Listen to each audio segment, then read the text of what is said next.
Today's story is My Son Threw Me Out on My Birthday. My name is Sierra. I'm 57 years old, and until recently, I thought my life was as steady and simple as the little town in the mountains of western North Carolina where I've lived my whole life. I work as a librarian. The days are quiet, children giggling over comic books, older folks asking for gardening guides to distract themselves from age. It's not glamorous, but it's peaceful. And for a long time, my world revolved around one person. My son Galvin, when his father, my husband, died of a sudden heart attack. Galvin was only 12. It left me with unpaid bills, a broken heart, and a boy who still needed me. I worked nights, saved every penny, and promised myself I'd raise him right. And I did. For years, it was just the two of us. We were close, inseparable. He'd call me every weekend from college, telling me about exams and friends, holidays. We cooked side by side. I handled the turkey. He picked the vegetables, always putting music on to make the house feel alive again. I thought nothing could break that bond, but everything changed when Galvin married Rachel. At first, I told myself I was happy for him. Rachel was lively, sociable, always smiling.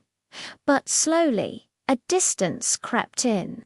Phone calls grew fewer, holidays grew shorter, trips and dinners came and went, and I wasn't invited. I told myself, don't be selfish. He has his own family now, but still. The loneliness grew. So when Rachel called one Friday morning, "Mum, we're hosting a family dinner this weekend. Please come." My heart leapt.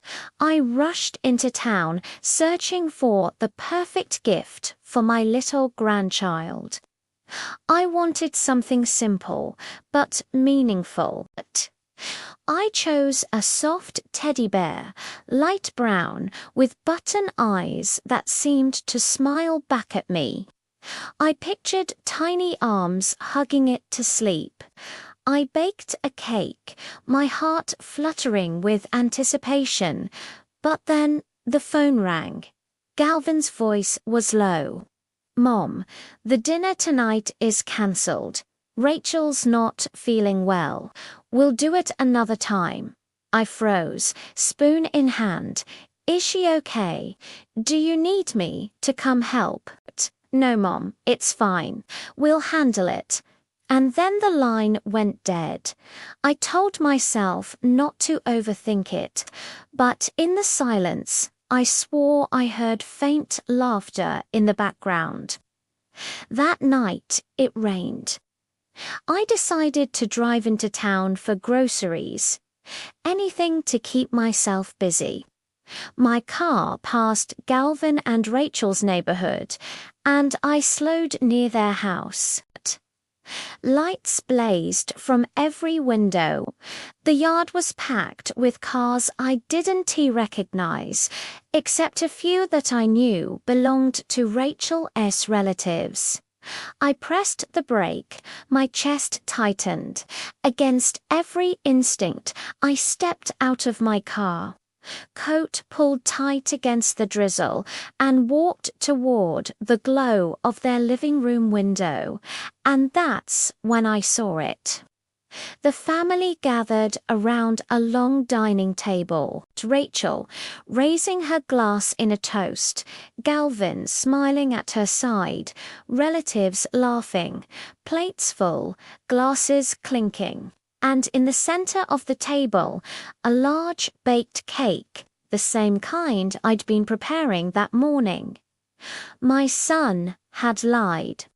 I stood there in the rain, trembling, clutching an empty grocery bag.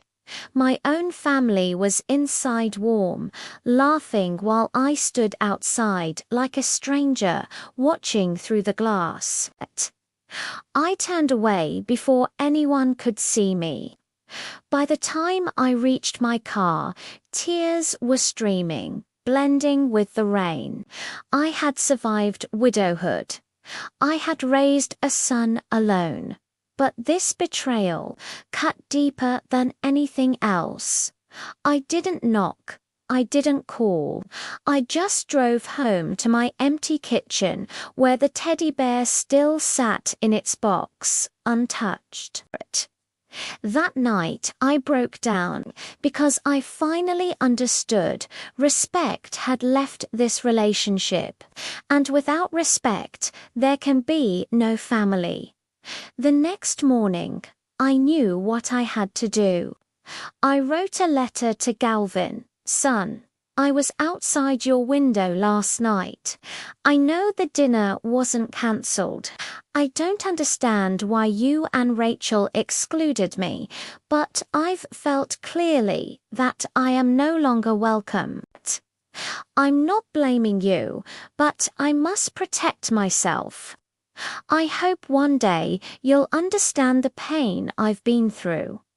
I mailed it so he would read it quietly, without anyone's eyes on him. And then I took back my boundaries. I transferred the house insurance fully into his name. I stopped all the little financial supports I'd been secretly giving. For years I had carried him. But now it was time to stand for myself. That night, my phone rang endlessly. Galvin, then Rachel. I didn't pick up. 3 days later, Galvin came to my door. His face was tense, regretful. Mom, I don't know where to start. I was wrong. I thought that dinner should just be for Rachel's side, but lying to you, excluding you, I was selfish. Tears filled his eyes, the first I'd seen in years. I said calmly, I'm not asking you to choose between me and Rachel. But I need you to understand, I am still part of this family. If you don't want me at the table, then tell me. Don't make me stand outside the window like a stranger. Galvin broke down. He begged for another chance. I didn't say yes. I didn't say no. Forgiveness takes time and proof. Later, Rachel called to, her voice soft. I never meant to hurt you. I was just thinking about my relatives. I listened.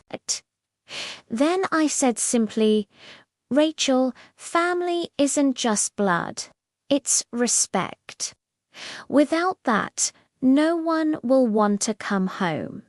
And I left it at that. A week later, I did something for myself. I booked a trip I had dreamed about for years, a journey down the coast of Florida. On the morning I left, the sun broke through the mountains. As the bus pulled away, I looked back at my little town and felt lighter. I still love my son. I always will. But now, that love is different. It is no longer unconditional sacrifice, no longer at the cost of my own heart. Life at 57 is far from over. I still have the right to be happy, to live true to myself, and maybe when I learned to love myself more, others would finally learn to love me more kindly. Also, leave us a comment below with any thoughts or feelings this story brought up for you. We may read your comment in a future episode. Thanks for listening. Thanks for listening.